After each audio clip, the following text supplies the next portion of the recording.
Assalamualaikum warahmatullahi wabarakatuh. Bismillahirrahmanirrahim. Tabarakalladzi nazzala al-furqana ala 'abdihi liyakuna lil 'alamin nadhira. Allahumma shalli wa sallim ala sayyidina Maulana Muhammadin wa ala alihi washabihi asma'in amma ba'du.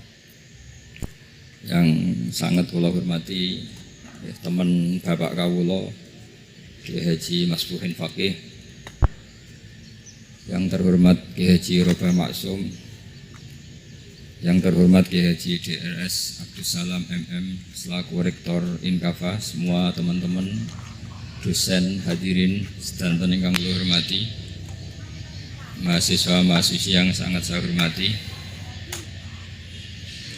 Tadi sudah dikatakan oleh MC, di antara alasan saya datang karena bapak saya ini temannya Kiai Masbuhin. Itu salah ya. Memang bukan diantara ya, karena itu kalau diantara ini sembrono ya.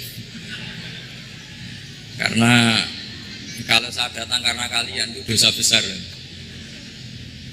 Saya ini di rumah punya ibu sudah sepuh, punya pondok, artinya saya punya kewajiban.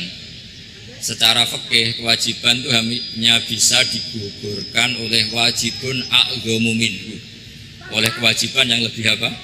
Besar. Kayaknya kalau mahasiswa-mahasiswa di sini tidak cukup untuk mengganti kewajiban itu. Sehingga saya berkali-kali memaklumatkan diri, yang undang saya nggak pernah sepuh itu dosa. Karena menggugurkan kewajiban yang lebih apa? Besar. Jadi teorinya gampang. Kalau ngundang sampean itu mesti boleh karena nggak punya kewajiban. Jadi di rumah ya nggak punya pondok. Terus ibu sampean kalau sampean di rumah ya sumpek bocah kok nganggur gitu. Jadi fikih itu harus jelas. Saya ini pengagum fikih. Jadi saya di rumah punya ibu, saya ulang lagi, sepuh, butuh perhatian saya dan saudara-saudara saya punya pesantren, sehingga artinya punya kewajiban.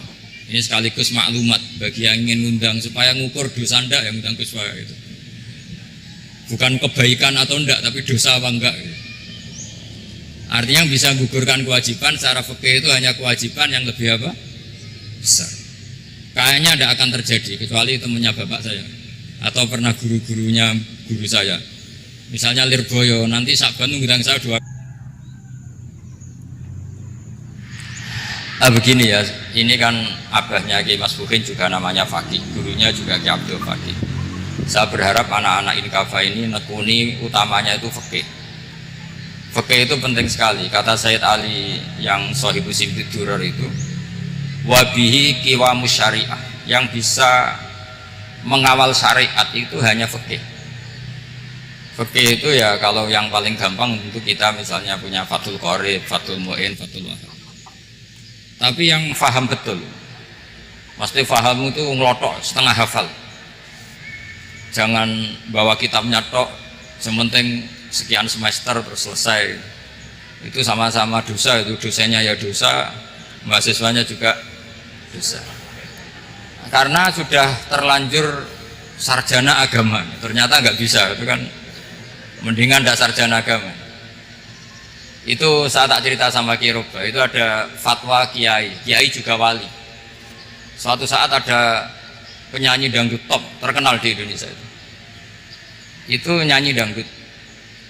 Ya penyanyi ya dai, entah itu hakikat entah majis tidak tahu. Itu Kiai itu fatwanya lucu. Kalau kamu datangi dia pas main dangdut masih saya beri izin. Tapi kalau datangi dia pas pengajian itu tak larang. Kan santrinya jadi iskal, ini pas pengajian dilarang, pas dangdutan kok malah dapat izin. Tapi bukan berarti halal ya, dapat izin. Dapat izin kan potensinya bisa karena dilarang lah ya tetap belerot. Terus suatu saat si santri ini setengah wali, tidak wali tapi setengah. Lama-lama itu memahami gurunya, ternyata sirinya begini. Kalau seorang penyanyi yang tidak pernah ngaji kemudian ngomong agama, itu potensinya itu fadallu wa adallu, sesat dan menyesatkan. Tapi kalau dia sedang nyanyi dangdut, penyanyinya cowok, sama jangan bayangkan dangdut putri, enggak, itu cowok sudah tua lagi. Jadi potensi halalnya ada lah maksudnya untuk, tapi tidak alat musiknya, orangnya. Tapi kalau dia nyanyi itu paling dosanya hanya nyanyi. Saya ulang lagi, murid tadi akhirnya paham kalau datangi pengajian itu artinya ikrar kalau dia seorang dai atau seorang yang layak ngomong apa? Agama. Itu lebih bahaya karena kita santri, apalagi kita doktor atau MM terus ngekrori orang yang nggak jelas asal usulnya. Tapi kalau nyanyi kan nyanyi saja, sehingga itu menjadi fikih. Bahaya terbesar dalam fikih adalah apa?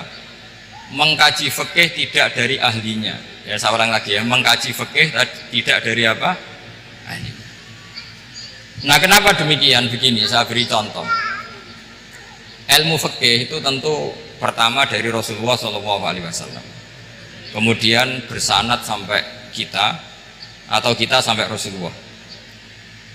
Itu ngalami sekian ijtihad yang tidak mudah. Saya beri sekian contoh. Dulu Imam Syafi'i itu sukanya sama guru yang miskin, ya, karena rata-rata santri juga miskin. Jadi mesti ngidolakan guru yang miskin, karena sesama miskin ini harus berkoalisi. Tapi akhirnya gurunya Imam Syafi'i itu miskin sekali. Namanya Muslim bin Khalid Az-Zanji itu miskin, Sufyan As-Sauri miskin, Sufyan bin Uyainah miskin. Setelah ngaji di Medina itu Imam Malik itu kaya. Pas itu Imam Malik sudah kaya. Setiap ketemu Imam Syafi'i dikasih uang. Sampai ketika Imam Malik itu bilang, kamu sudah alim, ilmu saya sudah habis, kamu ngaji sama yang lain. Sama siapa? Kata Imam Malik, orang yang sealim saya sudah meninggal, namanya Abu Hanifah. Tapi dia punya murid, namanya Muhammad bin Hasan Asy-Syaibani, kamu ke sana. Terus Imam Malik datang ke Baki. Dulu Baki itu pasar rental, ya Grab lah kira-kira sekarang. Itu mengumumkan siapa kafilah yang mau ke Irak. Kita ya Imam Malik, dibayari sama Imam Malik. Ini yang antar ke Irak, ke Muhammad bin Hasan Asy-Syaibani. Imam Malik mulai ngeper. Guru saya yang miskin tidak pernah nyangoni, guru-guru saya yang kaya sering nyangoni. Mulai memasalahkan kiai miskin gitu, kira-kira seperti itu, mulai masalah gitu. Setelah datang ke Irak di Muhammad bin Hasan Asy-Syaibani itu si Muhammad bin Hasan Asy-Syaibani itu kalau ngitung uang itu di meja tamu. Jadi punya emas lantaan, punya uang, kira-kira kalau Indonesia punya rupiah, punya dolar, dihitung itu di ruang tamu. Kata Imam Syafi'i, saya dengan Imam Malik saja nggak serik, ini lebih kedonyan lagi kiai. Ngitung uang itu di ruang tamu. Terus akhirnya si Muhammad bin Hasan Asy-Syaibani ini ahlul usul, dia pakar usul. Kamu heran sama saya? Iya, kiai kok kedonyan. Dia ngomong ya. Tapi kata Muhammad bin Hasan Asy-Syaibani, kalau kiai tidak boleh kaya, ini tak kayak wong fasik. Ben gue demenan, gue mabuk. Oh jangan, nanti dipakai maksiat. Penjenengan mawon kersane digetokan. Berarti kiai oleh sugih, mun pun angsal-angsal. Semenjak itu jadi satu fikih bagi Imam Syafi'i. Ternyata kalau mengharamkan kiai sugih berarti membolehkan yang fasik sugih. Kalau yang fasik sugih bisa dipakai i'anah alal maksiat. Semenjak itu mindset pikiran Imam Syafi'i rubah. Saking rubahnya sampai beliau berpendapat orang bisa beli Alphard, kok beli carry itu haram. Bisa jadi bupati kayak Pak Roba, kok jadi RT haram. Pokoknya gitu. Bisa keren kayak Gus Bak, kok jadi orang pendengar haram. Pokoknya haram terus. Karena dalil beliau al-Islam ya'lu wala ilaha illallah. Coba sampean ridho misalnya jadi orang Gresik dipimpin orang yang nggak sholat, ridho ndak? Ya, atau sholat tapi nggak bisa ngaji, ridho ndak? Ketika yang bisa ngaji berpotensi jadi buba, terus keterusan. Karena Imam Syafi'i keterusan, ya umatnya keterusan. Akhirnya orang-orang Syafi'i itu politikus rata-rata. Ya, makanya sama jangan kaget sama Baruba. Kakak saya wakil bupati dulu. Putranya Mbah Mun ada yang wakil apa? Gubernur. Dulu Gus Wahid yang menteri agama. Itu asal usul dari perubahan fikih, mindset, cara berpikir Imam siapa? Syafi'i. Jadi dulu itu fikih ditemukan itu jelimet, ada perdebatan. Itu tidak hanya pada level ulama, pada level Nabi pun ada perdebatan. Jadi jangan kira Nabi itu tidak debat, ya debat. Nabi itu asal seangkatan itu mesti debat, termasuk debat dengan malaikat. Jadi kalau perlu ya debat sama apa? Karena malaikat itu kan lugu itu gak iso mikir. Karena kalau malaikat iso mikir bisa jadi rektor. Nanti kasihan Pak Salam. Malaikat nggak boleh jadi rektor. Malaikat Israel itu nggak tahu etika. Jadi beliau ketika mau membunuh, mencabut nyawanya Ibrahim datang, ya Ibrahim saya ini disuruh nyabut nyawa kamu. Kata Ibrahim, wah kamu itu pasti salah. Kamu tahu saya siapa? Saya ini Khalilur Rahman, kekasih Allah. Masa kekasih membunuh yang dikasih? Ini nggak benar, logika itu nggak benar. Pasti kamu salah. Karena Israel itu tidak bisa debat. Ketika ditanya, hal ra'aita khalilan yumitu khalilah, masa kekasih membunuh yang dikasih? Saya ini Khalilur Rahman. Masa Allah mencintai saya kemudian membunuh saya? Itu logika agak benar. Tidak, keliru, kamu itu keliru. Israel akhirnya terbang lagi. Ya Allah, katanya logika saya ini salah. Karena masa kekasih membunuh yang dikasih? Karena Israel nggak pernah sekolah, nggak bisa dia jawab. Akhirnya diajarin Allah. Dah kamu bilang gini ke Ibrahim, hal ra'aita khalilan yakrahu ayyalqa khalilah. Masa kekasih tidak siap ketemu yang dikasih? Dibalik logikanya. Akhirnya datang lagi ke Israel, kata Allah begini, masa jenengan kekasihnya tidak siap ketemu yang kau kasih? Oh ya oke, mati nggak apa-apa. Jadi ilmu itu ngalamin perdebatan. Jadi saya datang murni karena Kiai Mas Bukin, bukan karena MC. Itu dosa besar kalau saya datang karena MC. Karena saya punya kewajiban yang lebih besar. Jadi yang bisa mengalahkan adalah a'dzuma minhu, yang super besar kira-kira. Karena jelas ada riwayat inna min abaril birri silatar rajuli ahla wuddi abi. Ya, inna min abaril birri silatar rajul ahla wuddi abi. Di antara kebaikan yang sangat baik adalah seseorang menyambung teman bapaknya.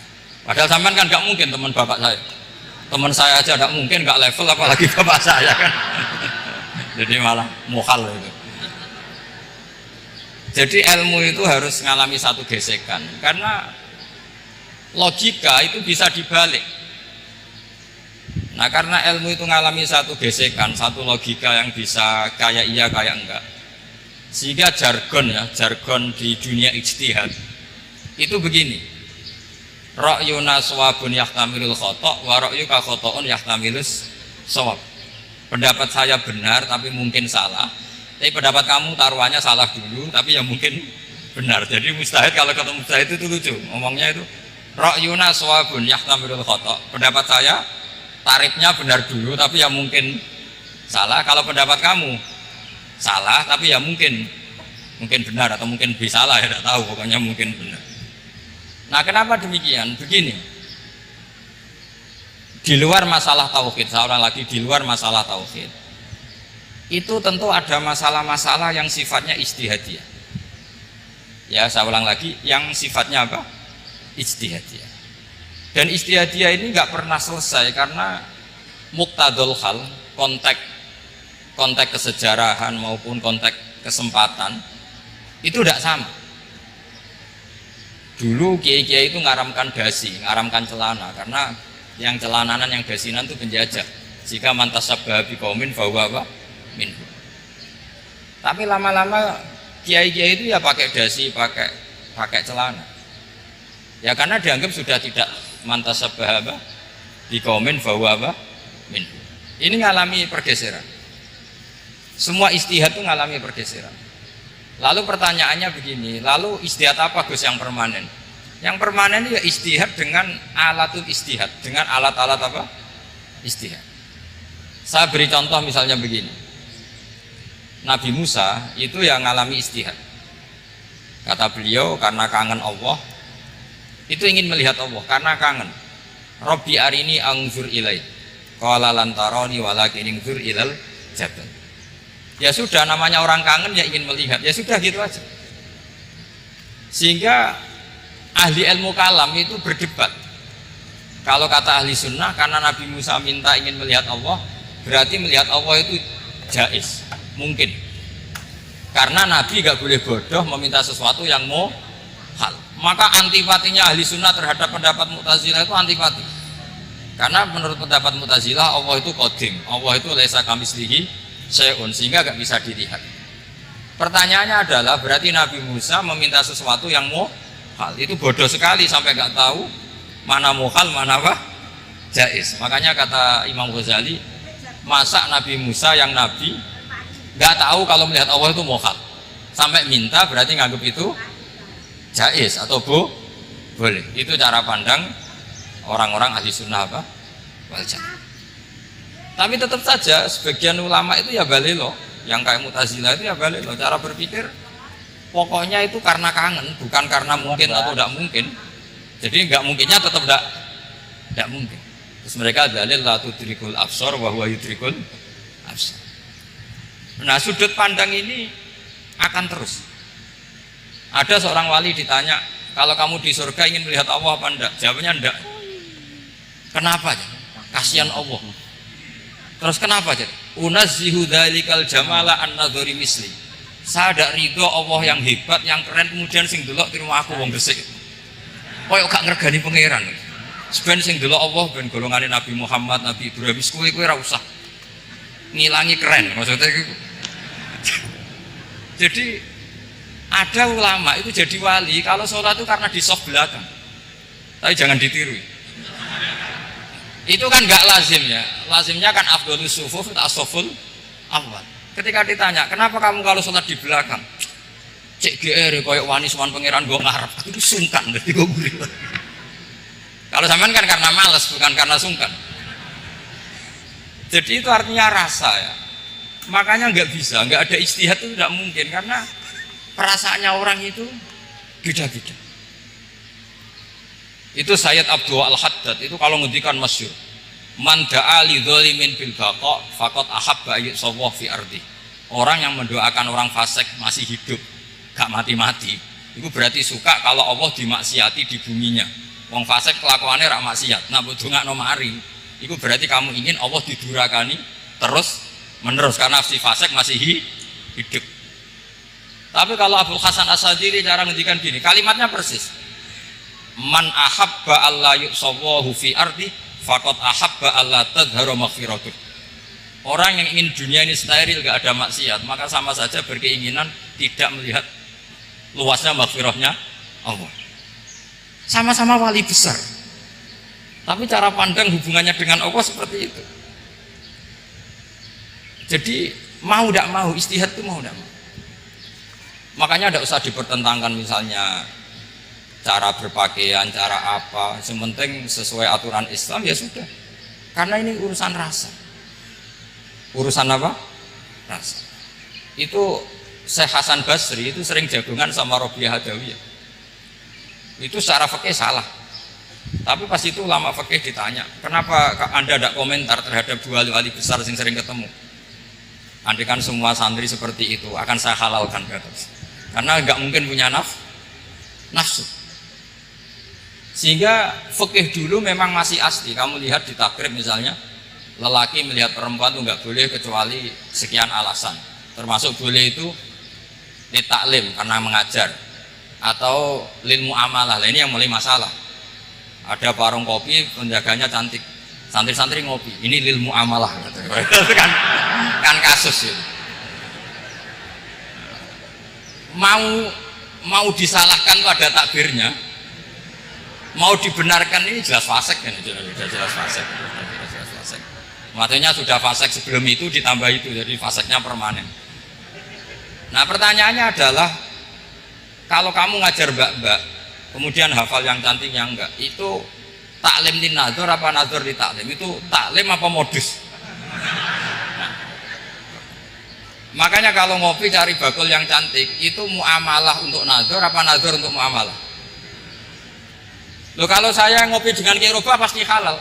Karena begini, berjalan saja, bareng capek, nggak tahu itu warungnya siapa, terus berhenti ngopi. Kebetulan bakulnya cantik. Nah itu mungkin halal karena kan saya tidak milih-milih. Ingin ngopi kebetulan bakulnya cantik. Kalau kamu kan nggak hafal daftarnya. Wah itu mesti haram itu mesti haram itu. Karena berarti kan kamu menjadikan ngopi ini modus. Gue jagani nak takok pangeran. Lo kok nazar? Muamalah Gusti muamalah. Itu mesti modus. Maka fikih itu harus dikawal oleh tasawuf. Kalau enggak, semua hukum fikih bisa diakalin. Makanya Imam Bukhari punya satu bab namanya Kitabul Khiyal. Bab mengkhilaf fikih. Beliau itu antinya sama Abu Hanifah itu luar biasa. Enggak ada ulama dibenci Imam Bukhari kayak Abu Hanifah. Masyhur. Untungnya beliau enggak menangi Abu Hanifah. Kalau menangi geger terus. Bisa bahsul masail terus. Itu Abu Hanifah itu ulama yang suka khilah. Khilah itu ngerekayasa hukum. Misalnya begini, saya ini puasa agak lemes, ujian agak lemes, apalagi kiai serapati duit, santri beling-beling lemes. Apa mangan itu kan, poso-poso kok mangan kan gak keren. Supaya saya bisa makan dan halal, saya bisa ngajak Kiai Robai ya jalan-jalan, jalan-jalan nyari yang jarak 2 marhalah, ya sudah. Terus bisa makan. Kalau ditanya Allah kok makan musafir. Jadi bolehkah insa'us safar menciptakan pergi demi untuk supaya boleh iftar? Boleh enggak cara jenengan? Coba kok enggak boleh alasannya apa? Kan pergi. Perginya juga enggak maksiat. Itu khilaf. Tapi Sayyid Muhammad, Abuya Sayyid Muhammad, Muhammad bin Alawi, Sayyid Muhammad itu membela Abu Hanifah. Artinya membela jangan semua khilaf itu diharamkan. Karena itu cara, saya ulang lagi, karena itu cara untuk mengawal bahwa hukum Allah itu luas. Karena kalau nggak ada khilaf itu ya kita kesulitan. Kita kesulitan. Misalnya begini, ini penjelasannya, makanya kita harus sering mendengar. Saya itu dulu masih sangat fikih itu protes, kenapa ada polisi wanita? Itu kan pekerjaan cowok ya, pekerjaan pria. Tapi setelah mendapat penjelasan dari polisi itu alasannya masuk akal, Gus. Kadang-kadang orang nakal itu menyembunyikan narkoba itu di alat wanitanya. Itu kalau semua lelaki polisi kayak jenengan masalah itu. Sehingga memang harus ada polisi wanita karena sebagian pengedar narkoba itu perempuan dan menyembunyikannya di tempat itu. Kalau semua polisi cowok kan gak kebayang.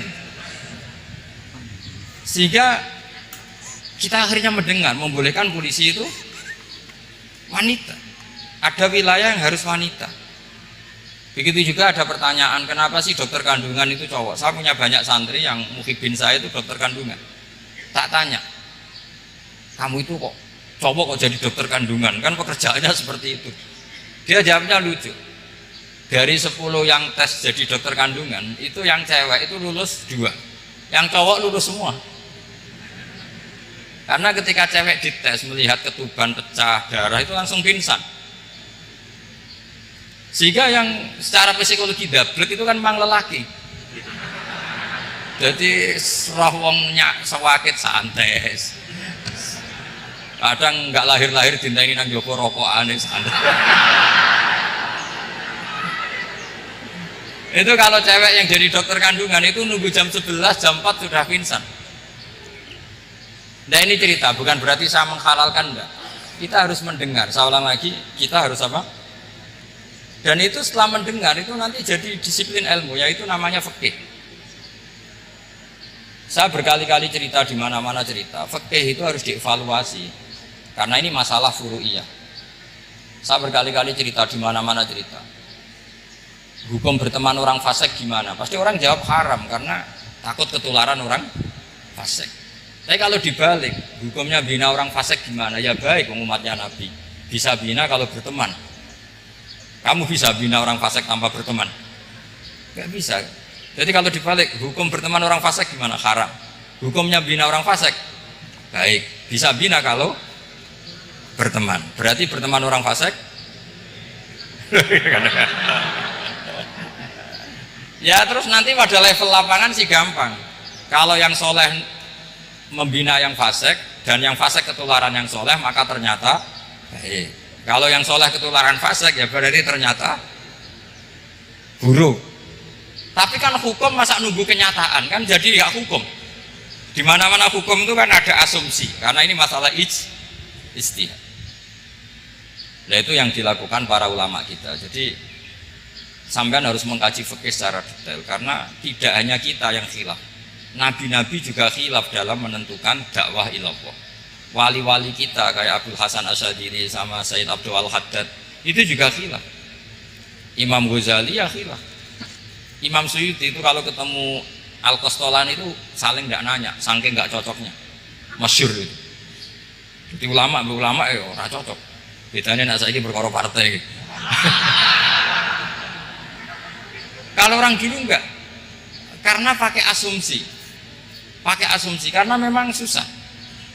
Nggak misalnya memang tak bedai, tak beri yang nggak misalnya ada orang rukuk kemudian ngentut, itu sholatnya batal apa enggak? Enggak, jawab saja.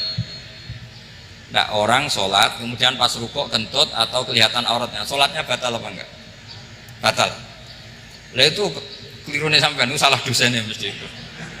Pertanyaannya gini, yang dikatakan sholat itu kan aqwalun wa af'alun muftatahatun bitakbir muftatamatun bitaslim.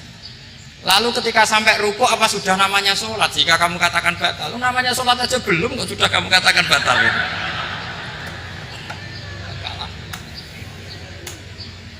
Iya kan? Jadi kalau aku mau sholat pas ruku ngetut batal atau ora? Mestinya jawaban yang benar, ya ora sholat jadinya gitu.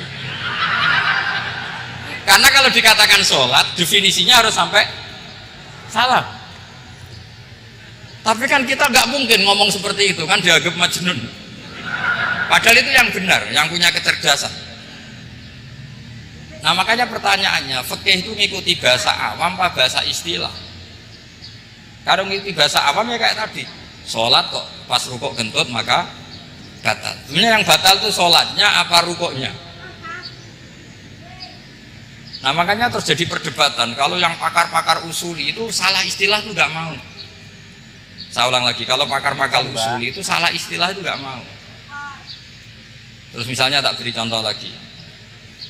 Kalau imam itu sudah salam pertama itu yang rukun kan salam pertama. Berarti setelah salam pertama imam sudah keluar dari sholat apa belum? Sudah kan? Yakin? Ya, sudah. Sekarang sama tak bedai. Lalu makmum itu kesunatan langsung berdiri apa nunggu imam salam kedua? Enggak, jawab satu. Nunggu salam kedua kan? Itu kriminalnya sampai Anda dalam suki itu. Kriminalnya begini, berarti Anda membolehkan makmum bergantung sama orang yang sudah tidak sholat. Kata kamu setelah salam pertama dia sudah tidak sholat. Berarti kamu menginstruksikan makmum berhubungan dengan orang yang sudah tidak sholat. Karena sudah keluar dari sholat ketika salam pertama. Kalau kamu di debat gitu gimana jawabnya? Pusing kan? Berarti robtul makmum bisolatiman sing wis laisa fi sholatin. Berarti menggantungkan sholat sama orang yang sebetulnya sudah tidak sholat. Ada yang jawab, sebagian ulama fikih tetap disunatkan menunggu salam kedua. Karena salam kedua itu masih paket meskipun tidak rukun. Dia paketnya selesai. Tapi selalu pertanyaannya gini, lalu setelah salam pertama itu imam masih sholat gak? Udah sama pernah dijawab toh? Nah ini pentingnya bodoh, gak mikir. Jadi makanya bodoh itu barokah karena gak mikir. Jadi soalnya Rabbana ma khalaqta hadza apa? Batila. Sing bodoh ya barokah, sing pinter ya barokah. Sing ra barokah maksiat. Serana barokah iblis. Maka kan fikih itu seperti itu. Jadi ada disiplin, di situ ada disiplin ilmu. Yang kadang kita tidak cocok. Makanya Imam Syafi'i sendiri ngendikan, kadang beliau dengan gurunya, dengan Imam Malik sampai ngarang ikhtilafu Malik. Beliau punya data yang beliau itu sedang nggak sama dengan gurunya, yaitu Imam siapa? Malik. Karena mindsetnya itu beda. Tidak sampai misalnya saya tanya, sholat itu harus menghadap kemana? Tidak, jawab saja. Kiblat kan. Ukurannya apa coba? Namanya madhep. Wajah apa dada? Imam Syafi'i milihnya dada. Sekarang praktekkan dalam dialog keseharian. Saya jagungan sama Kiai Roba seperti ini, terus wajah saya begini, madhep enggak? Nah, itu masalah. Terus pertanyaannya, madhep dengan dada itu fi sholat apa fil qiyam?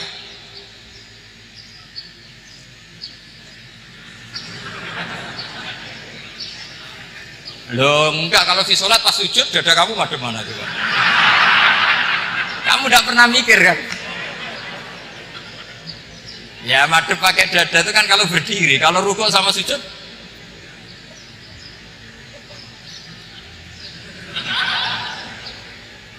loh itu ulama itu jelimet gitu.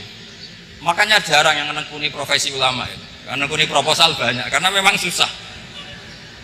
Jadi ulama itu orang yang cara berpikir sudah aneh. Sehingga mereka detail, maksudnya menghadap itu apa ukurannya kalau berdiri ya dada, tapi nggak bisa kamu katakan atawajuh bisodri aturan dalam sholat, fikuli sholat. Pertanyaannya lah kalau rukuk sama sujud dadanya menghadap kemana coba? Maka itu ilmu yang sudah jelimet. Nah ulama usul fikih, ulama yang nggak mau salah per detail hukum. Sehingga menurut Imam Rafi'i, misalnya kalau beliau ditanya sujud itu gimana ya, asal watul jabhah ya sujud. Tapi kalau menurut Imam Nawawi harus melibatkan 7 apa?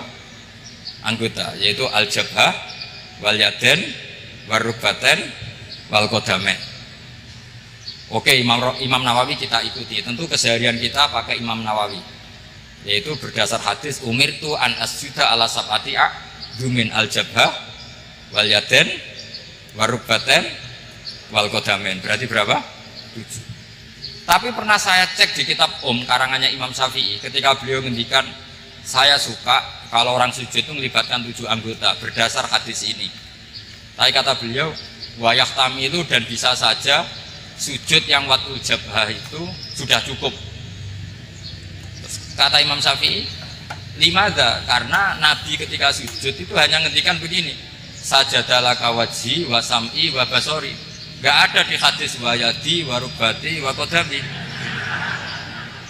Ya sudah akhirnya. Nah itu sudut pandang. Terus gugatan kedua begini. Ada orang muslim yang sujud sama berhala. Untuk menjadi murtad itu harus 7 anggota apa cukup 4 jabhah alal ardi? Untuk sah menjadi murtad gitu. Untuk sah menjadi murtad cukup 4 jabhah alal ardi harus 7 anggota. Untuk keabsahan murtadnya itu tidak jawab. Makanya ini tugas dosen-dosen ini meminterkan ini, karena namanya sudah faqih. Faqih itu ahli fikih yang detail, namanya faqih. Kalau ini mutafaqih. Jadi bukan tafakuha tapi tafakuha, kayak tamarodo. Jadi wazannya nanti itu wal idhari ma laysa fil waqi'. Jadi ini bukan gojlok, ini memang marah saya ini. Jadi kalau sudah pakai gelar fakih harus fakih betul. Karena ilmu fikih itu sebetulnya gampang. Sampai kalau ngaji anak itu kelihatan fikih itu gampang karena ada logika yang terbangun.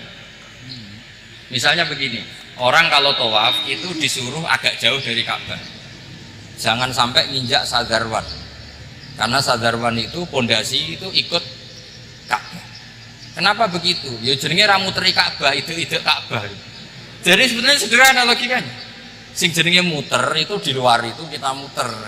Nah kalau nginjak fondasinya namanya gak muteri Ka'bah tapi idak Ka'bah. Ya jadi sederhana sebetulnya, ya masuk akal. Jadi fikih itu nggak ada yang iskal, sebetulnya masuk akal. Tapi karena kita nekuni itu tidak serius, maka terus jadi paradok. Saya beri contoh lagi, ini sebagai penghormatan saya sama Ki Mas Bukin, karena ini sudah namanya fakih. Kalau ada ayam jago ditabrak truk, terus kejet-kejet, andai kan dibiarkan pun mesti mati, karena gerakannya sudah harokatul masbuk. Terus kamu sembelih, itu halal apa enggak? Enggak jawab, ayam jago loh. Kalau kamu katakan halal, dia sudah tidak punya hayatun mustaqirah, kehidupan yang permanen. Andai kan kamu biarkan pun 1 menit lagi meninggal. Kejet-kejet kan mau prosedur saja.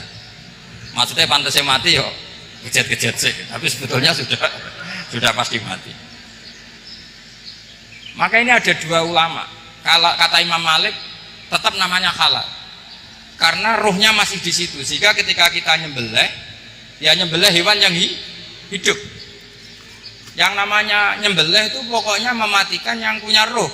Sementara saat itu rohnya masih di situ, meskipun 1 menit lagi pasti mati. Tapi kalau mazhab Syafi'i enggak, ini sudah harokatul madbuh, tidak punya hayatun mustaqir. Sehingga dalam perdebatan ulama fikih itu lucu, kadang ya gampang-gampang mangkel no. Misalnya begini, kalau ada anak lahir tidak ada amaratul hayat, nggak nangis, nggak bernafas, sunat disolati apa enggak? Siktun sing layas tahilu walayas, langsung lahir langsung mati, nggak ada amaratul hayat. Udah tahu mikir tuh, itu tidak wajib disolati. Alasannya ya kan memang sholat alal mayit kan tidak pernah hidup. Di mana-mana mayit itu setelah hidup mati, ini kan tidak pernah hidup. Namanya ya qit'atul lahmin, ya potongan daging itu aja. Jadi kadang fikih diwaca tenan dibeli mangkel no. Terus ketika di kitab Minhajul Thalibin itu, kalau kamu keluar mani itu wajib mandi enggak? Wajib kan? Kalau keluar mani inzal itu kan wajib mandi. Nah kenapa nifas atau wiladah, keluar bayi, kenapa ibu-ibu kalau keluar bayi wajib mandi? Alasannya lucu, li annal walad maniyun pun akidun, ini kan wis mani cuma mengkristal.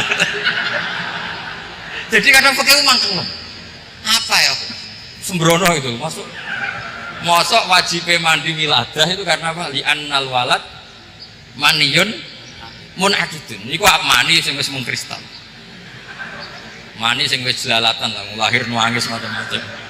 Jadi ternyata karena kenapa fikih butuh alasan, nyari hadis tentang keluar anak mandi itu nggak ada yang sorry, yang ada adalah tentang inzal, innamal ma' minal.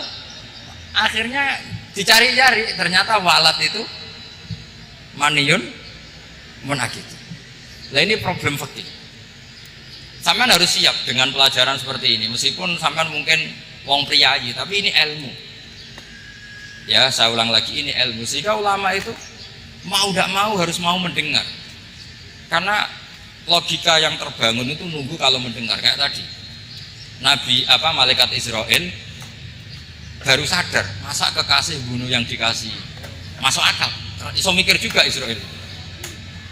Kalau sama sampean sih nggak nerima tetap selonang-selonang, ini masalah Ibrahim Khalilur Rahman. Sehingga kita di alasan fikih itu harus kita dengar. Saya dulu itu, saya sampai sekarang itu sama, kalau bayi lahir masih sudah berbentuk bayi, saya sendiri berpendapat sebaiknya disolatin kalau sudah berbentuk apa? Bayi, meskipun tidak apa? Tidak nangis, tidak ada amaratul hayat. Kan yang digugurkan itu wajibnya, bukan masalah boleh dan tidak. Itu banyaklah perdebatan ulama di bab itu. Saya beri contoh lagi perdebatan ulama. Ini contoh-contoh fikih karena ini khusus penghormatan status fakih tadi. Itu kalau ada orang mati, jenazah itu. Jenazah itu kalau sholat, itu kan umumnya jenazah di depan, kita nyolati di belakang. Itu yang mengatakan begitu ya tidak punya alasan, ya taunya mulai dulu begitu, di mana-mana nyolati jenazah, jenazahnya di depan. Tapi di kitab Mahali jelas diterangkan, kata kaul sani tidak wajib. Alasannya ya lucu, fa innal janazah laisat bi imamin. Jenazah itu tidak imam, kenapa harus di depan? Bukan kacau kan? Lu coba alasannya di depan apa? Dia ada imam. Nah barokahnya fikih itu, sehingga kita melihat di Arab Saudi sekarang itu jenazah kan di belakang, tapi kita tetap nyolati apa? Mayit. Kalau di Arab Saudi musim haji itu jenazahnya di kamar mayit, tapi kita nyolati. Itu satu-satunya takbir ya tadi, fa innal janazah laisat bimanzilatil imam. Tapi jangan praktekkan, nanti dia kepaliran sesat. Saya hanya cerita-cerita ilmu, jangan dipraktekkan. Kalau dipraktekkan masih jadi aliran sesat. Mono jenazah ning mburi mame kok ngarep aliran sesat. Sebetulnya bukan sesat. Uji coba fikih. Ya karena tadi fa innal janazah laisat bimanzilatil. Bukti lagi kalau sampean sholat ghaib. Sholat ghaib ini misalnya mayitnya di Surabaya, boleh nggak sholat ghaib di sini? Terus jenazahnya di belakang kamu apa depan kamu? Nah ini kan Fikih itu pokoknya gitu. Makanya standar furu'iyah itu susah. Karena perdebatannya itu mirip-mirip, kayak iya, kayak tidak, kayak. Makanya dulu zaman sahabat, ada sahabat itu mencintai Rasulullah. Senengannya sowan. Bukti cinta sowan. Banyak juga yang sahabat bukti cinta Nabi itu tidak pernah sowan. Alasannya ganggu. Kenapa kamu jarang sowan Nabi? Saya sering jamaah sama Nabi, saya tidak pernah sowan. Kenapa? Ganggu. Biar Nabi kalau di rumah sama anak istrinya, saya tidak mau ganggu. Makanya saya termasuk kiai yang gak pati seneng disuan. Karena ya itu tadi. Kalau mulang seneng saya, kalau disuani biasa. Kalau kiai roba itu nilai, nak pernah sepuh jadi rasuan nilai. Jadi beda. Saya sering dinilai kiai sepuh. Tapi bahasanya tentu tidak sowan, tapi apa? Nilai. Kalau sowan itu banyak.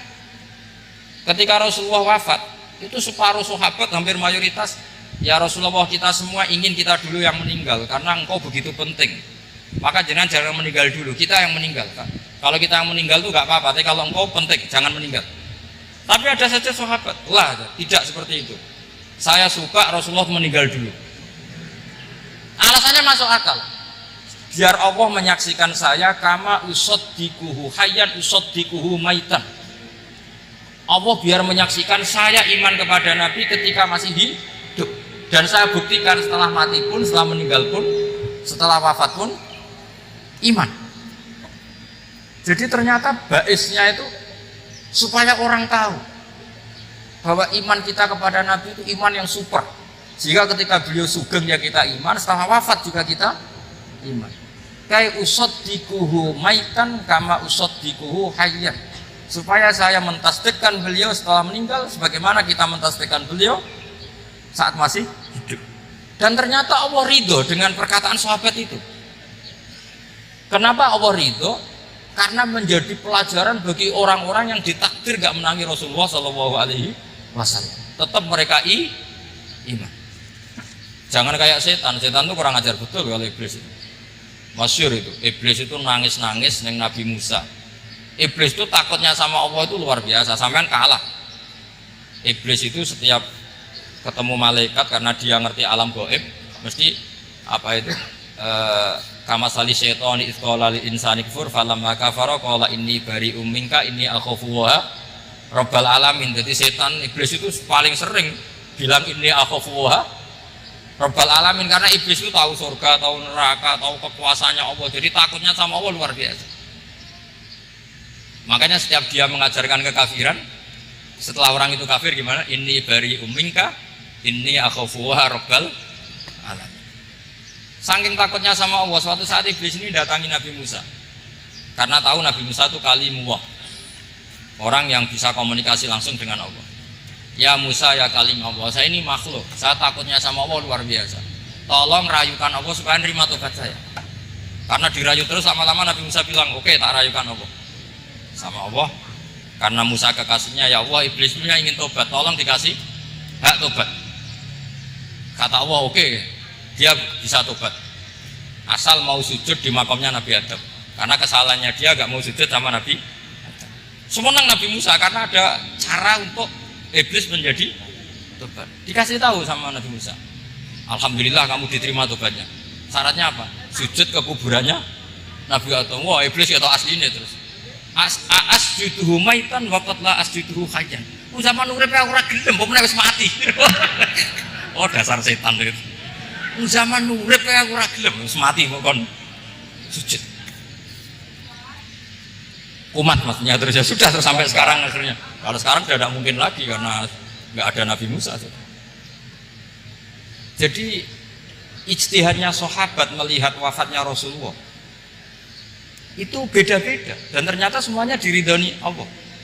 Karena ternyata yang suka Nabi wafat dulu adalah ingin supaya umat Islam tetap mencintai beliau, iman sama beliau, tasdik sama beliau, sebagaimana tasdik zaman sugeng. Makanya kita harus mencintai guru-guru kita. Uhibbuhu maitan kama uhibbuhu hayyan. Saya sampai sekarang itu ya merasa Mbah Mun itu tidak meninggal. Saya masih merasa kalau bapak saya tidak meninggal karena kita mencintai beliau-beliau ketika hidup dan ketika wafat itu sah. Karena beliau-beliau sama kita juga seperti itu. Rasulullah itu ketika mendekati wafat, ya bahasa halusnya intakola ila rofiqil a'la. Itu Nabi kalau ngedikan tuh rileks sekali. Hayati khairun lakum wa wafati khairun lakum. Cong aku nak uripku ya apik. Engko nak aku wis kapundhut ya apik. Fa amma hayati fali asunna lakum asunan. Sebagian riwayat fa innakum tuhadditsuna anni wa uhadditsu ankum. Kalau saya masih hidup, saya bisa mengajarkan kamu sunnah, mengajarkan kamu tradisi-tradisi yang benar. Dan ketika aku mati, ketika aku sudah wafat, maka saya jejer Allah, kata Nabi. Saya berdampingan dengan Allah, maksudnya dekat Allah. Tentu bila kaifin walan hisor. Terus sudah fa'inna amalakum, amal-amal kamu diperlihatkan ke saya. Belum saya sudah dekat Allah, kalau amal kamu baik, saya muji Allah. Kalau amal kamu buruk, saya langsung mintakan ampun kepada Allah. Jadi Nabi rileks sekali. Artinya saya hidup bagus karena bisa mengajarkan kamu as-sunan wa syara'i'. Kalau saya wafat karena saya dekat Allah. Kalau kamu baik, saya muji Allah. Kalau kamu buruk, saya mintakan ampun kepada guru-guru kita juga seperti itu. Justru setelah wafat, beliau-beliau punya kesempatan dekat sama Allah, dekat sama al-malail a'la, sehingga mendoakan apa? Nah, terus kata Sayyid Muhammad, wala taqulu lima yuqtalu fi sabilillahi amwat. Kamu jangan pernah berkeyakinan atau berpendapat atau berkomentar kalau orang-orang yang mati fi sabilillah adalah berstatus apa? Mati, amwat. Kalah. Terus kata Sayyid Muhammad, hadza li amati syuhada. Ketentuan ini bagi umumnya syuhada. Artinya gini, umumnya syuhada saja tidak berstatus amwat. Apalagi hadza Rasulullah sayyidul syuhada, sayyidul anbiya, sayyidul mursalin, tentu tidak pernah berstatus amwat. Ya saya ulang lagi ya, jadi zaman cara berpikir amatus syuhada, syuhada yang umum saja berstatus hidup, tidak boleh distatuskan amwat. Apalagi Rasulullah itu sayyidus syuhada, sayyidul anbiya, maka status beliau pasti hayyun la yamut, pasti beliau itu hidup tidak. Dan karena beliau itu asfaq, sangat sayang kepada kita, sebagaimana zaman beliau hidup itu sayang kepada kita, sampai nangis-nangis minta hak syafaat, maka setelah meninggalkan pun beliau pasti sayang kita dan pasti berusaha supaya kita diampuni oleh Allah Subhanahu wa ta'ala. Sehingga ada sahabat yang tadi berpendapat, kalau saya nggak masalah Nabi wafat dulu, supaya Allah menyaksikan saya usaddiquhu maitan kama usaddiquhu hayyan. Jadi ini cerita ya, cerita sudut-sudut pandang. Jadi saya mohon kalau mengkaji fikih itu harus detail. Minimal takrib itu setengah hafal. Supaya konstruksi ilmu itu utuh. Ya sama lagi konstruksi ilmu itu. Karena ilmu itu mesti ada yang apa ya? Ya rodok setengah salah gitu, tapi disalahno ora kena. Ndak sampean tak bedheki, nak pancen bener langsung tak angkat jadi rektor. Nak bener tuh. Coba rukun sholat pertama itu apa coba? Rukun sholat pertama niat. Niat sama berdiri dulu mana? Ayo niat dulu baru berdiri, apa berdiri dulu baru niat? Berarti niat sama berdiri dulu mana? Nah, rubah kan? Artinya kita mau bilang tartib urutannya niat, berdiri, takbir gak bisa. Yang dikatakan niat itu apa? Qasdus syai' muktaronan bifi'lihi. Berarti niat sama takbir harus bareng apa urutan? Bareng. Terus dengan qiyamnya urutan apa bareng? Bareng apa urutan? Loh enggak, kalau urutan berarti takbir dulu, duduk, baru berdiri. Nah maka seperti ini mau tidak mau kita salah. Dikatakan tartibnya salah, dikatakan serentak ya salah. Cuma karena kita bodoh, gak tahu mikir itu, alhamdulillah kan di situ. Loh coba niat sholat, niat takbir qiyam dulu mana? Niat takbir qiyam dulu mana tuh? Dulu qiyam. Enggak ada kitab yang mengatakan arkanus sholat awaluha. Oh, jaga kitab kriminal maksudnya. Makanya ngendikane ulama-ulama di sarah-sarah, mau tidak mau sebagian istilah itu tasamu itu wis gampang ngono kok repot. Karena kita tidak bisa detailnya. Coba misalnya puasa Ramadan itu wajib apa? Tabyitun niat, nginep no niat. Sing darane nginep itu umure lama apa enggak? Lama kan? Sekarang sebelum 2 menit kamu baru niat, sah apa enggak? Sah. Itu sempat nginep apa enggak 2 menit itu? Enggak sempat kan? Jadi ilmu itu makanya kata ulama-ulama, pokoknya ilmu itu mesti ada unsur tasamu. Tasamu itu ya tiga gampang. Apa? Tiga. Misalnya Imam Syafi'i berpendapat mashu ba'dir roksi. Itu kata beliau walau sya'rotan fi khadir roksi. Meskipun satu rambut asal masih di wilayah kepala. Tapi kalau rambut itu dikeliwir, dibasuh di sini enggak sah. Karena sudah keluar dari batas apa? Kepala. Imam Syafi'i cara berpikir kan yes ngene iki jenenge basuh sirah. Tapi cara Abu Hanifah enggak. Ya enggak, yang namanya megang kepala itu ya minimal 1/4. Masa gitu dikatakan Lalu ulama usul fikih itu berdebat. Sesuatu itu sesuai masodaknya. Masodak itu yasduku alaihi kada. Yaitu ini tadi saya cerita ke Ibu Khen tentang ngaji Jamul Jawame. Ini ilmu yang di Jamul Jawame. Sesuatu itu ukurannya mayasduku alaihi kada apa dengan takrif definisi. Misalnya gini. Sholat itu batal dengan makan. Kalau kamu sholat makan batal nggak? Nggak, jawab saja. Batal. Itu satu upo apa satu piring? Nggak, jawab saja. Satu upo sudah batal. Sekarang bab makan di ngurmat tamu. Cung tamuku keimangan. Iku sak upo apa sak piring? Nah ini kan tidak fair. Di bab tamu makan satu piring, tapi di bab sholat satu upo. Maka pertanyaannya, lalu penamaan sesuatu itu berdasar masodak mayasduku alaihi ismu kada atau berdasar uruf?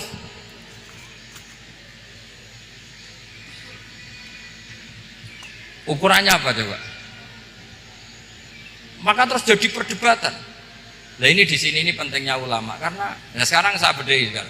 Cengkeh itu wangi apa enggak? Kategorinya cengkeh. Wangi kan, kalau orang bikin kue tar pasti pakai apa? Cengkeh, pakai wedang ronde supaya manis, apa wangi dikasih apa?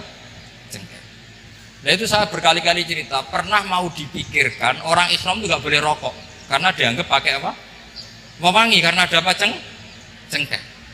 Tapi terus didebat, kalau gitu berarti orang Jumatan sunat rokok karena Jumatan disunatkan pakai mewangi. Wah itu kan akhirnya tuh, wah iya repot ya. Jadi kalau cengkeh kamu kategorikan mewangen, yang orang Islam nggak boleh rokok karena pakai cengkeh yang wangi, konsekuensinya orang Jumatan sunat rokok karena berarti di masjid pakai apa? Mewangi. Kan sesat semua. Jadi itu ilmu. Makanya selain fikih mateng, itu ada ilmu yang namanya usul fikih. Usul fikih itu yang neliti itu. Mayasduku alaihi kada. Jadi yus ngono iku darani ngono. Saurang lagi. Ngono iku wis darani ngono. Ora perlu roh detail. Ya, saya ulang lagi. Wis ora perlu roh detail. Makanya Abu Hanifah itu misalnya basuh wajah. Iso angger keceluk ngene iki basuh wajah. Nek Imam Syafi'i kan detail. Mimbaini mana bitis sya'ri sampai ila somahi udunehi ila dakon. Terus mana bitis sya'ri Imam Syafi'i nambah apa? Ghaliban. Kenapa ditambahi ghaliban? Karena kalau orang budak mana bitisarinya di sini. Jadi itu fikih. Jadi fikih itu jelimet. Padahal kita ini nggak pernah berpikir secerdas Imam Syafi'i, tapi akhirnya ya mikir juga. Agak ditambahi ghaliban, mana bitisarinya orang budak kan? Sini. Terus sekarang perdebatannya, orang budak basuh masuk roksi di sini sah nggak? Karena tadi itu wajah apa kepala gitu. Kan jadi bingung gitu. Ya makanya ini mukadimah saya supaya sampean lebih disiplin belajar apa? Fikih dan setidaknya didiskusikan lah kitab-kitab Minhajul Thalibin atau kitab-kitab Mahali. Karena di situ nanti ada perdebatan. Dan perdebatannya itu indah sekali kayak tadi. Ada yang mengatakan jenazah harus di depan, tentu dalam kondisi normal. Kita ingin jenazah itu di depan, tapi ada kondisi itu tidak normal kayak di Masjid Haram. Lalu solusinya gimana? Ya kita ngikuti kaul sani, fa innal janazah laisat bimanzilatil imam. Jadi kalau di sini normal ya sudah kita sholat ya normal aja lah. Masa jenazahnya di belakang kamu sholat, nanti jenazahnya iri. Sekali-kali di depan aja kok gak boleh gitu. Malah jadi repot nanti. Jadi karena apa ya? Kalau kita mengkaji tidak panjang itu bahaya. Karena ilmu tadi, ilmu itu ada logikanya. Imam Ghazali dalam bab warid sama murid itu gak setuju sama Imam Syafi'i, dia Maliki. Ya kalau dalam madzhab Syafi'i yang populer kan kalau ada najis airnya sedikit kan dikucurkan supaya al-ma'u itu warid. Kalau warid punya kekuatan menghilangkan. Tapi gak boleh najis diletakkan di bejana yang ada airnya. Airnya namanya maurud. Tapi Imam Ghazali dalam hal itu ngikuti Imam Malik. Gak ada bedanya warid sama maurud. Karena logika Imam Ghazali gini, misalnya ini ada najis. Ya mik ini ada najis di sini. Atau sarung lah, contoh paling gampang kan sarung. Ini sarung, najisnya di sini. Kamu kucuri. Ketika kamu kucur, air yang lewat ini kan tidak ada dua kola. Kemudian ketika terkena najis, mutanajis kan? Kalau dia sudah mutanajis, dia punya kekuatan menghilangkan najis apa enggak? Enggak kan, karena dia sendiri berstatus mutanajis. Artinya begini, meskipun ini disorno, itu bukan berarti najis gak campur. Nah terus sampean misalnya bantah, tapi kucurannya wakil, terus nanti semua tersisa hilang. Ya kalau gitu nggak ada masalah kan, pertanyaannya kan karena banyu itu satu ciduk. Sehingga Imam Syafi'i mengatakan, cara berpikir Imam Ghazali, air itu oleh Allah dikatakan mutahhirun, mensucikan. Ya sudah, kalau ada air berarti mensucikan, baik caranya warid maupun maurud. Bukan karena air itu menghilangkan najis, karena tadi logikanya yang sudah kena najis, air ini sudah berstatus mutanajis, berarti pas mulai lewat ke bawah dia statusnya apa? Mutanajis. Ke bawah lagi berstatus mutanajis. Misalnya sampean bantah, tapi mutanajis ini kan dihilangkan oleh air di atasnya. Ya kalau ada jaminan air berikutnya bisa menuntaskan. Nah najisnya bandel, gandok kan terus panjang perdebatannya. Makanya kata Imam Ghazali, sudah dalam hal itu saya ikut Imam Malik. Ikut Imam Malik, anggar ana najis kok disori banyu nek ora mutaghayir, yer yes ngono iku jenenge nyucekno. Mergo banyu oleh Allah distatuskan mutahhir, mensucikan. Dadi ora usah bayangno sing glimut-glimut. Nah, itu namanya masodak. Wis keceluk basuh habek banyu. Berarti wis keceluk mensucikan. Itu juga satu kefiah dalam usul fikih. Ya sudah seperti itu. Ya kayak sampean kangen anak itu ketemu wis cukup ta ora? Cara sampean wis cukup. Tapi cara anake sampean ketemu tok ra nyangoni. Nah.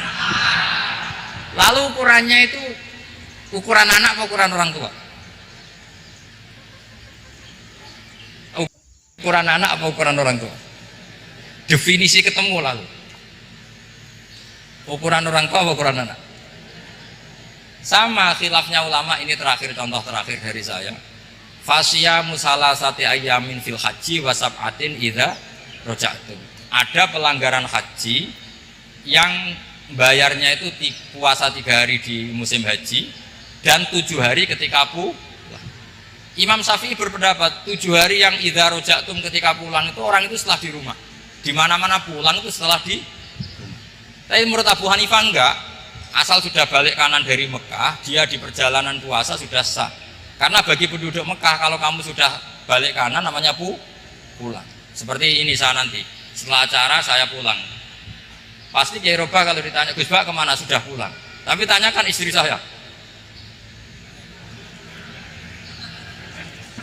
Jadi orang sini kalau saya sudah pamit, sampean bilang saya pulang enggak? Gus Bak kemana? Sudah pulang. Tapi tanyakan istri saya. Belum pulang. Lalu ukurannya ini jenengan apa istri saya? Ya mau nggak mau harus, karena Allah hanya janjian wasab'atin idza raja'tum, dan 7 hari ketika kamu sudah pulang. Ukurannya siapa coba? Ukurannya penduduk Mekah apa keluarganya? Kalau ukurannya penduduk Mekah, asal orang haji sudah cabut ya disebut pulang. Tapi kalau ukurannya keluarga asal belum sampai rumah belum disebut. Itu seperti kita dulu ketika era Wesel, zaman Ki Mas Bukin, Ki Roba Mondok, saya kan era Wesel. Angger wong tua sebar ngeposno, anakku wis tak kirimi kan gitu. Wis diposno. Tapi masih 3 hari. Dari anaknya durung dikirim. Bener mana tuh? Ya kira-kira seperti itulah usul fikih. Saya mohon anak-anak Inkafa ini mengkaji itu. Dengan status fakih itu orang yang mutafannin, mutabakhir fil fikih. Itu baru disebut apa? Fakih. Kalau enggak namanya apa? Mutafakih. Itu bukan fakih tapi berpura-pura apa? Berpura-pura ahli fikih. Ya, tentu sekolah ini bukan diciptakan untuk yang berpura-pura fikih, tapi memang benar-benar apa? Fakih. Ya, saya kira demikian. Mohon maaf. Assalamualaikum warahmatullahi wabarakatuh.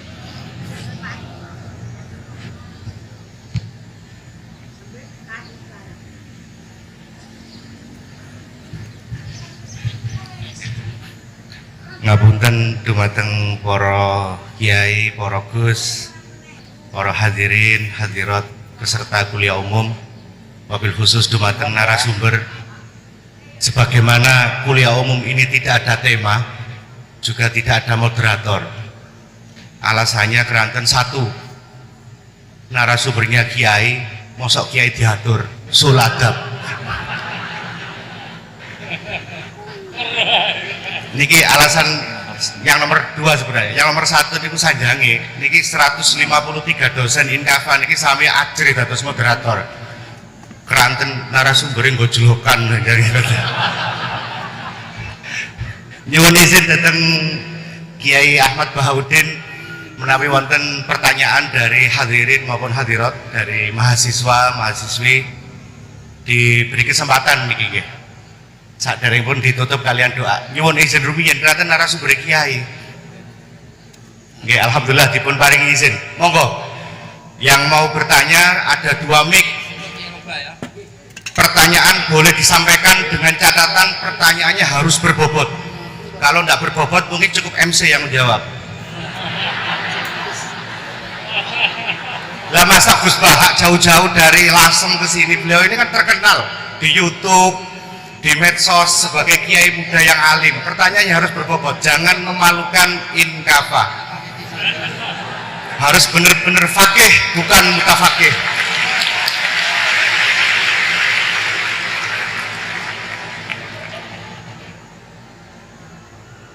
Insya Allah beliau masih ada waktu sekitar 50 menit karena kemarin janji beliau akan meninggalkan tanah suci Manyar maksudnya pukul 9.30. Monggo angkat tangan dari Muhibbin nggih. Oh, dari mahasiswa nggih. Langsung mawon, tidak pakai dilis.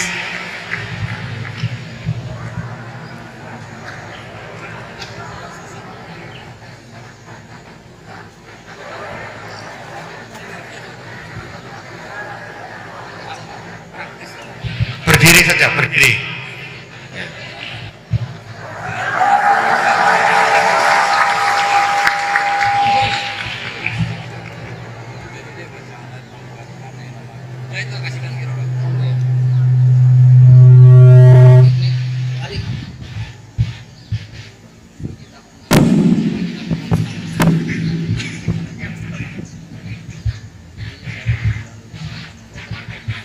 Bismillahirrahmanirrahim. Assalamualaikum warahmatullahi wabarakatuh.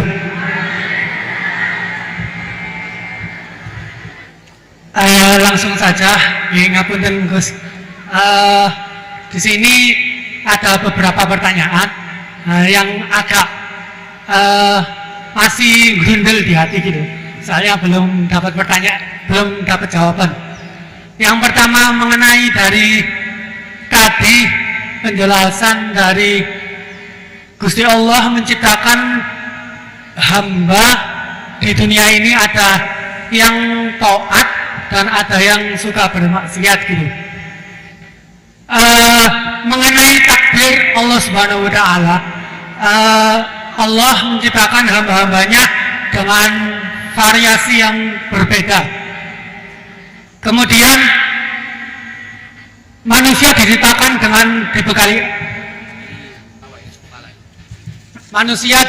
dengan akal untuk membedakan dari setan dan juga malaikat. Kemudian pertanyaan saya, dulu mana Gus antara takdir yang ditentukan oleh Allah atau pilihan akal kita, gitu. Begitu intinya. Soalnya kan bukan kalau orang bermaksiat kemudian dulu mana Allah menentukan dia bermaksiat atau akalnya yang memilih untuk bermaksiat. Itu pertanyaan yang pertama. Untuk pertanyaan yang kedua, ngapunten. Untuk pertanyaan yang kedua, intinya kan tadi istihad daripada ulama itu menentukan hukum yang berbeda-beda. Terus kemudian kita sebagai yang hanya tabik saja mengikut, itu bolehkah? Kan dari kata guru saya, kalau hukum fikih itu yang ringan-ringan disebarkan nggak apa-apa. Kalau tapi yang berat-berat dipakai sendiri gitu. Tapi biasanya kan kita kebalikan. Yang ringan-ringan soalnya kita tahu ilmunya, kita yang pakai. Terus kalau ada orang yang tanya, biasanya kita yang kasih yang jawaban yang berat-berat daripada hukum fikih. Jadi yang saya tanyakan, kalau berpindah hukum dari awalnya ikut imam ini terus kemudian ikut imam ini, itu bagaimana batasan-batasannya gitu. Syukron. Baik, terima kasih. Ini pertanyaan yang ringkas disampaikan cukup panjang. Ini langsung dipun jawab nopon. Oke, monggo Yai. Ini tadi hoax itu, saya waktunya tinggal 10 menit, enak saja. Tidak, saya nanti langsung itu, langsung ke Jogja, kan jadwalnya itu saya memang ke Jogja. Baru ini saya ke Jogja naik pesawat, gara-gara hormat ke Mas Bukin. Sepanjang hidup saya nggak pernah ke Jogja naik pesawat, baru ini nanti rencananya naik. Karena tak hitung kalau pakai kereta bis nggak menangi ngaji di Jogja. Saya jadwalnya ngaji di Jogja nanti jam 4:30. Begini, itu pertanyaannya betul tadi, itu ngawur betul itu. Karena begini ya, masalah qadha qadar itu kan sudah dibicarakan semua ulama di kitab-kitab. Satu, kita ngikuti ahlul hakikah, idza dzikiral qadar famsiku. Kalau qadha qadar sudah dibicarakan famsiku, kamu harus diam di situ. Karena pertanyaannya gini, kalau kamu orang soleh, dan semoga Anda pelatihan jadi orang soleh, itu melihat Allah sudah menentukan semua, itu keren. Saya bangga punya Tuhan yang sudah tahu nasib saya kayak apa nanti. Saya betapa malunya punya Tuhan yang tak takoi, Gusti, supaya nasibnya bahagia, mbah roh tapi kiresik. Itu kan ngeri betul. Sehingga kalau kamu soleh itu pokoknya bangga kalau Allah sudah tahu apa yang akan terjadi. Nah, soal kepanikan kita kan kadang, kok nang wis ngerti aku celoko, terus gunanya apa aku sholat? Itu kesalahan kita. Kita kecewa kalau sekarang soleh, kemudian akhirnya tidak soleh, dan akhirnya kita masuk neraka. Kekecewaan ini namanya khadun nafsi. Kita hanya mikir diri sendiri. Sebetulnya kalau kita abdan lillah, benar-benar hamba Allah, tetap bangga karena punya Tuhan yang tahu apa yang akan terjadi. Makanya yang dibutuhkan kesalian untuk ngakoni qadha qadar, dibutuhkan kesalian. Kalau enggak, kriminal betul. Maka Sayyid Hasan bin Ali, saya hafalkan makalannya itu. Di antara aturan iman harus iman sama qadha qadar. Untuk menunjukkan innahu la yuqsa qurhan wa la yuhlabu qurhan, kata beliau. Supaya kita tahu bahwa Allah itu tidak dimaksiati secara terpaksa. Kamu bisa enggak bayangkan Allah ngeluh gini, sakjane aku ora seneng maksiat, tapi saya bisa berbuat apa? Artinya apa? Kalau maksiat dan keburukan tidak khairihi wa syarrihi minallah, itu Allah kan kurhan. Faham yang saya maksud?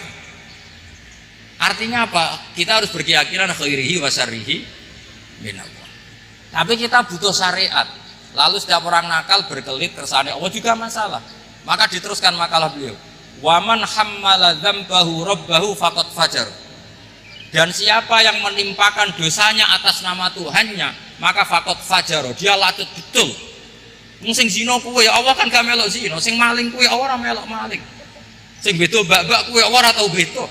Terus kowe muni kabeh krana Allah, itu kriminal betul. Jadi makanya orang soleh itu harus hafalannya banyak supaya niru-niru orang soleh itu. Ini kan enggak ingin soleh tapi pakai akalnya sendiri.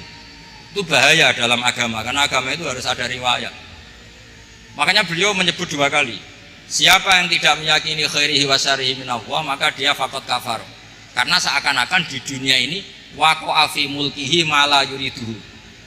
Kalau kamu bilang syar tidak minallah, berarti waqa'a fi mulkihi ma la yuriduhu, di kerajaannya terjadi sesuatu di luar kehendaknya. Tapi waman hammala dzambahu rabbahu faqad fajar. Orang yang menimpakan dosanya ditimpakan karena Allah, maka faqad fajar, dia lacut betul. Wong apa ada ikut maling, ada ikut zina, ada ikut korupsi kok. Oh, ini kehendakmu ya. Nah, kalau kamu bisa paham itu ya sudah, jadi orang soleh saja. Kalau enggak ya pilih wa amsiku tadi apa? Sudah, ada usah dibahas. Jadi saya mohon semua yang dengar ngaji saya ini, yang enggak tobat supaya tobat, yang sudah tobat ditambahi ilmu, karena biasanya tobat ya karena enggak ngerti apa-apa, semua mikir. Itu makalnya Sayyid Hasan bin Ali, cucunya Rasulullah SAW, dan itu diamini oleh semua ulama. Saya pernah ditanya seorang rektor, nggak terima dosen, nggak terima mahasiswa, rektor tanya, Gus, yang benar itu Jabariyah apa Qadariyah? Jawaban saya lucu, sementing soleh dulu. Kalau setelah soleh kamu nggak apa-apa Jabariyah atau Qadariyah. Karena setelah kita soleh, perasaan kita gini, qaddaronillah ala sholat, saya bisa berbuat apa di depan kehendak Allah. Sehingga perasaannya orang soleh ketika mengatakan al-abdu majbur adalah mengatakan la haula wala quwata, asal soleh loh ya, asal soleh. Tapi kalau orang itu tidak soleh, dijawab apa saja ya berengkel loh ya. Umpamanya nanti ini ratau tenang ma Allah. Qadariyah juga sama, ini penting. Misalnya ada orang soleh Qadariyah, mesti cara berpikir, oh pangeranku adil ya, sing sholat diganjar swarga, sing zina diganjar neraka, sing ora nyolong diganjar swarga, sing nyolong diganjar neraka, kan adil. Mosok sing nyolong dilebokno swarga, sing sholat dilebokno neraka, kan jadi lucu. Artinya ketika dia Qadariyah juga ingin membaca hikmahnya Allah bikin aturan. Asal soleh, salah lagi asal. Jadi orang itu setelah soleh itu bisa improvisasi sendiri. Makanya ini pentingnya ayat innalladzina amanu wa amilus sholihat yahdihim rabbuhum biimanihim. Orang setelah iman nanti akan ditunjukkan oleh imannya untuk mengelola was-wasnya setan. Misalnya saya itu termasuk yang terkenal kalau diundang susah. Karena saya fanatik fikih, saya punya ibu, saya punya pondok, itu artinya punya kewajiban. Yang bisa mengalahkan kewajiban adalah kewajiban sing akbar, yang lebih besar. Karena mau diundang mahasiswa ini kan jelas tidak akbar. Nanti maksudnya tarkul wajib di ajli sunnah, wah kriminal saya. Boleh bapak meninggalkan wajib demi sunnah. Ya jelas ya, jadi kita harus terlatih dengan bahasanya orang-orang soleh. Kalau tidak masalah besar, masalah qadar zaman sahabat itu juga terjadi perdebatan. Terus ada yang cerita, ada riwayat idza dzikira ashabi fa'amsiku wa idza dzikira al-qadar fa'amsiku. Kedua masalah ijtihad fikih, itu enggak apa-apa, memang dari awal furu'iyah kan.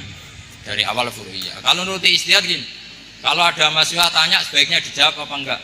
Mungkin sebagian narasumber sebaiknya dijawab biar marem. Terus sebagian narasumber sebaiknya enggak usah dijawab. Wong mahasiswa ben pinter kok apa-apa takok, gak mandiri. Itu namanya ijtihad. Jadi kalau furu'iyah itu mungkin sekali. Ya ini saya masih punya waktu 2 menit, masih satu pertanyaan. Itu hoax tadi yang 50 menit enak.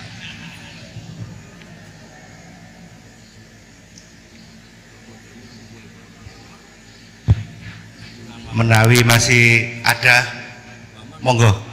Oke, mboten saged, tolong operator. Ini tampaknya ibu dosen, nggih. Nggih, mestinya kalau ibu dosen itu banyak menjawab, tidak banyak tanya. Yang banyak tanya tadi sajange Kiai Bahaudin itu mahasiswa. Tapi mboten napa-napa, monggo. Mungkin pertanyaan terakhir sebelum nanti kuliah umum ini diakhiri. Halo. Assalamualaikum warahmatullahi wabarakatuh. Alhamdulillah injih menika saged pinanggih kali Gus Baha, matur suwun kesempatan menika. Sebenarnya kalau ada orang yang nggak mau bertanya itu karena nggak mau bertanya itu karena malu, ya karena malu. Tapi saya sebenarnya pertanyaan saya ini remeh. Walaupun remeh saya tidak mau dijawab oleh MC Gus, nih langsung dijawab panjenengan mawon.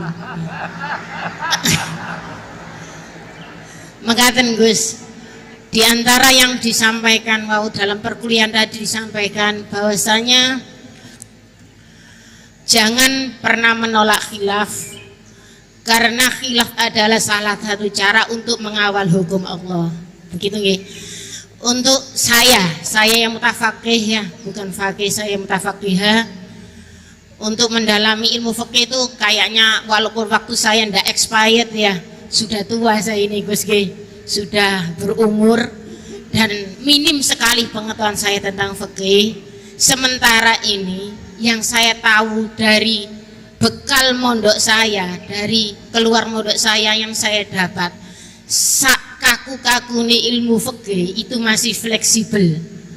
Senajano nanti itu mabainal halal wal haram itu tetap saja ada yang menghalalkan. Sehingga dalam praktek keseharian saya di kampung itu kalau ada orang tanya, kalau dijawab secara kaku itu kadang-kadang ndak matuk. Tapi saya kasih sekiranya sepengetahuan saya itu bisa untuk menjawab dan menenangkan pertanyaan mereka. Cuma kadang-kadang tindakan saya ini saya yakin pasti nanti panjenengan nyalano nggih. Maksudnya begini, minim literatur, minim belajar, sehingga yang saya gandoli untuk menjawab orang bagaimana Bu hukumnya ini, bagaimana hukumnya itu, ya sekedar saya jawab boleh saja, boleh. Sekiranya pertanyaan itu tidak dalam koridor sing syarat pasti itu, misalkan bagaimana hukum meninggalkan sholat, tidak.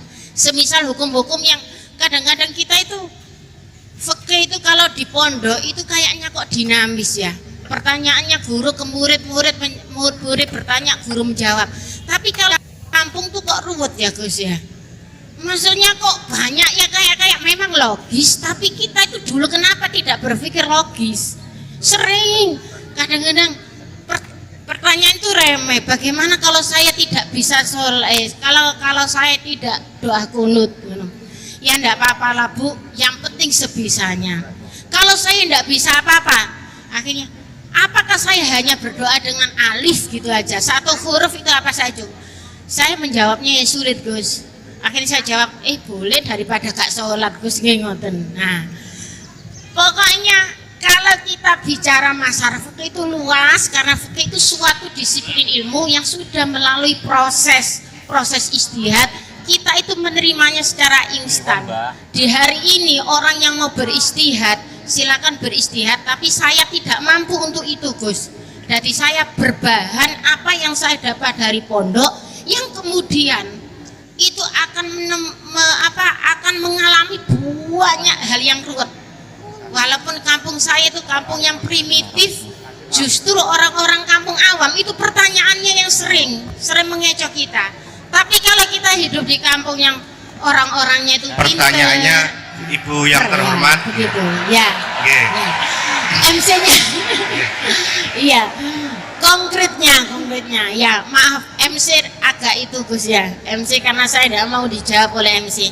Bagaimana tindakan saya semacam itu menjawab, sekedar menjawab pertanyaan orang, pertanyaan sekeliling saya yang saya tidak mampu memberi memberi jawaban yang pasti. Padahal itu tidak keluar dari koridor fikih maksud saya ya. Itu contohnya. Oh iya. Sudah Gus itu. Kafani biqouli astaghfirullah. Assalamualaikum warahmatullahi wabarakatuh. Baik, terima kasih. Awalnya rasa mahasiswa, di akhir-akhir rasa dosen, jadi malah memberikan kuliah tambahan. Monggo Yai menawi. Ya bismillahirrahmanirrahim. Itu udah pertanyaan itu curhat. Ya kalau orang latihan jadi tokoh ya memang bingung-bingung sedikit itu bagus lah itu. Ya bagus gak masalah kan. Sampean bingung terus kelihatan bingung ya bagus jujur. Ya kalau orang latihan jadi kiai, jadi bunyai ya memang begitu ya. Ya agak-agak bingung sedikit. Kalau sudah mapan kayak saya tidak pernah bingung, santai.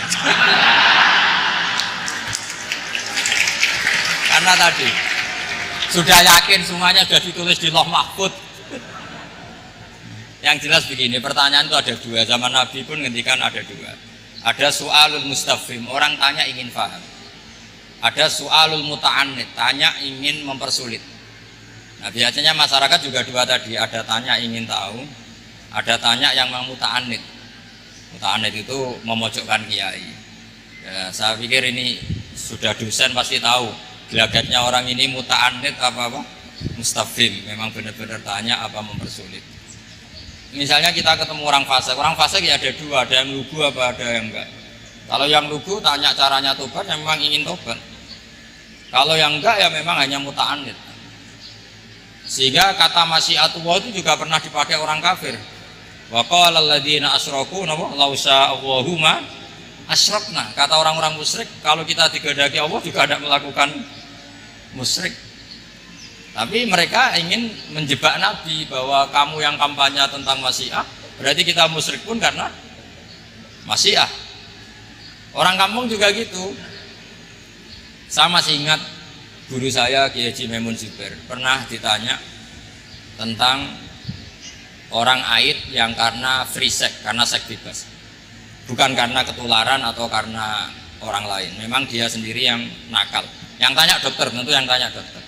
Dokter itu berambisi menemukan obat AIDS. Jawabannya Mbah Mun itu unik, padahal beliau itu sangat sayang sama umat. Jawabannya beliau gini, dok, sesuatu yang menjadi hukuman Allah supaya orang mau kembali tobat, ya Allah diberi hak. Intinya kan mesti misalnya ada orang hidupnya boros, kemudian punya utang banyak, dia agak dipercaya masyarakat. Terus kamu ditanya solusinya gimana? Ya gak perlu ada solusi. Itu memang hukumannya orang yang salah. Biar roh rasane lahum fid dunya khizyun, ada unsur kehinaan. Ada orang selingkuh dikucilkan masyarakat, terus tanya kamu gimana caranya nggak dikucilkan? Ya Allah diberi hak untuk memberi hukuman. Begitu juga penyakit-penyakit yang karena kesalahan manusia. Allah harus kita beri hak untuk memberi apa? Hukuman. Meskipun berkali-kali kita memberi pintu apa? Tobat. Nah, biasanya juga gitu, orang belajar itu wajib nggak? Kan wajib. Masyarakat itu nggak mau belajar tentang agama, kemudian karena nggak belajar, setiap ada masalah agama dia tidak bisa, terus galau. Ya Allah beri hak memberi sanksi orang yang nggak mau belajar, itu kan membawa kebodohan. Kebodohan itu mesti zulumat, mesti kegelapan menjadi kegagalan. Jadi misalnya ada mbak-mbak kok sampai perawan tua agak nikah, atau kangkang sampai jaka tua agak nikah, tanya saya, Gus caranya nikah gimana? Itu keangkuhan kamu, Gus serang ganteng pilih-pilih. Jadi harus gitu jawabnya. Karena memang yang menyebabkan itu adalah keangkuhan. Harus ngerti elek ora Gus, ora anak juga, yuk wong ayu. Lalu gak payu rabi itu karena keangkuhan apa karena apa coba? Nah itu zaman Nabi sudah gitu ya, ada soalu mustafimin, ada soalu muta'annidin. Terus ada beberapa masalah yang sebetulnya itu hukuman Allah. Saya tuh merasa kaya, bahkan mungkin kategorinya kaya sekali, bukan karena materi saya banyak enggak.